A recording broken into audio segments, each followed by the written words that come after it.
Wow ha! Ramon Christopher na daddy ni Janine Gutierrez umamin na parte na nga ng pamilya nila si Jericho Rosales.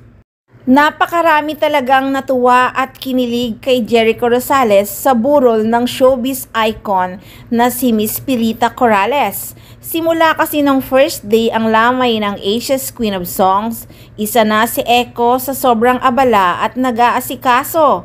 Sabi nga ng karamihan sa mga nakiramay, parang parte na talaga ng pamilya ni Janine Gutierrez si Echo.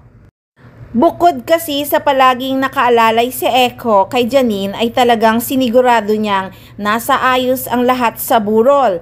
Pati nga nakikiramay na kilala niya ay nilalapitan niya para alokin na ng kumain. Kitang-kita nga ang labis na pagmamahal ni Echo kay Janine. At nang makatsikahan nga ng mga press si Ramon Christopher na daddy ni Janine Gutierrez ay biniro talaga siya na parte na talaga ng pamilya nila si Echo. At nag-yes naman ang tatay ni Janine.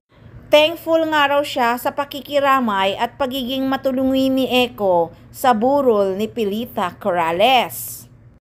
Magkakasama naman sina Eddie Gutierrez, Annabel Rama at mga anak nila na sina Rufa Elvis at Raymond nang lumapit si Echo. Nagbiruan pa nga sina Eddie Gutierrez at Jericho Rosales.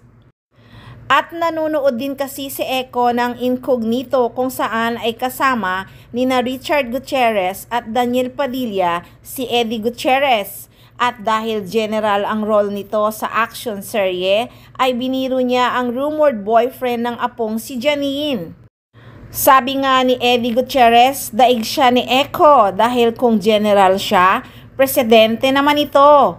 Si Echo kasi ang gumaganap na President Manuel L. Quezon sa pelikulang Quezon na pinagbibidahan ng aktor at nakatakdang ipalabas sa buwan ng Oktubre. Kaya presidente nga ang tawag sa kanya ni Eddie Gutierrez. Anyway, sa bait at maasikaso ni Echo ay talagang marami ang pumupuri sa kanya. Ang iba nga ay nagsasabing sana ay magtuloy-tuloy ang magandang relasyon nila ni Janine. So guys, nag-yes nga si Ramon Christopher nung sinabing parte na nga ng pamilya nila si Echo. So ano kaya ang ibig sabihin nun? Kayo na ang humusga. At lahat nga ng nakakakita sa kanila sa galawan nila sa burol ni Miss Pilita Corrales ay talaga namang napapaisip ang mga fans na hindi lang magjowa ang dalawa.